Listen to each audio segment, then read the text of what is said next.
According to the Cybersecurity Amendments Bill of 2025, there's a shield for children. So first, let's talk about child rights. For the first time, Ghana is getting very specific about digital safety for minors.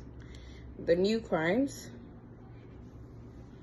The bill explicitly criminalizes cyberbullying, online stalking, and digital harassment. If someone targets a child online to cause distress or fear, they could face up to 10 years in prison. Adult content. The law now empowers the Cybersecurity Authority to strictly block minors from accessing pornographic websites. Corporate responsibility. Social media and gaming apps are now legally required to protect young Ghanaian users from online violence.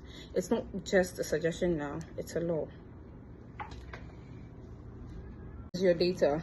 So according to the new Cybersecurity Amendment Bill, this is where it gets a bit more complicated. The big debate is that the interference of the government in the privacy of the people is making them unhappy. Critics and digital rights groups are raising red flags.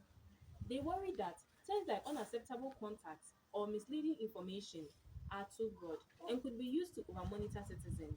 There is also a debate about a warrantless audit where the government could inspect a company's computer system within a few days' notice.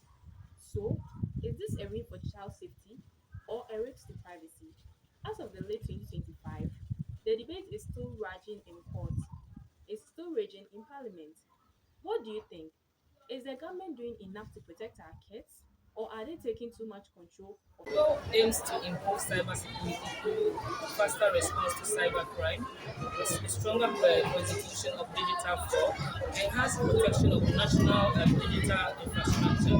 However, it raises risks and democratic concerns such as potential political misuse of surveillance powers, weak judicial oversight of if warrants become routine, surveillance fears among journalists and activists, possible conflict with institutions like the police and NCEA.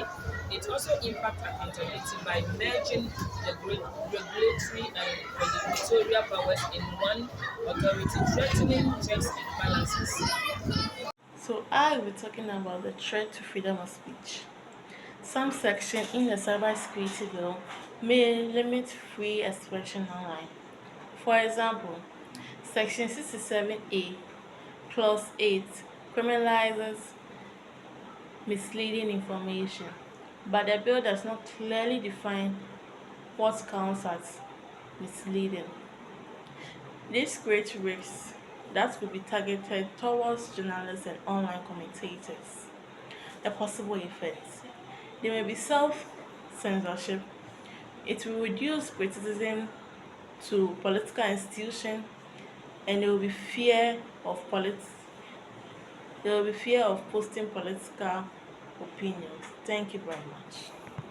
While the bill is presented as a way to protect citizens online, it is important to question whether these measures act as safeguards or potential tools of censorship. Supporters of the Cybersecurity Amendment Bill argue that regulating online speech is necessary to protect national security, public order, and vulnerable groups, especially against cyberbullying and misinformation.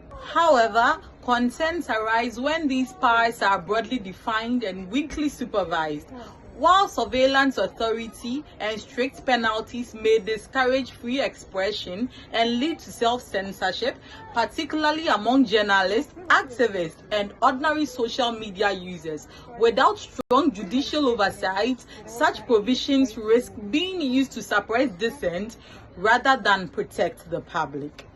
The Cybersecurity Amendment Bill introduces a significant reform to Ghana's digital framework, which includes the financial and operational burdens, which analyzes the payment of taxes, registration fee, licensing, and mandatory audits. Community radios and tiny online news outlets run on tiny budgets.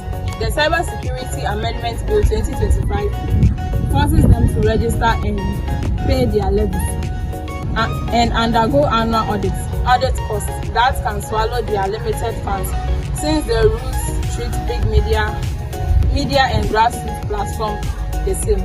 The line says one will pay not less than 100,000 penalty limits. The bill expands the source of money for the cybersecurity funds.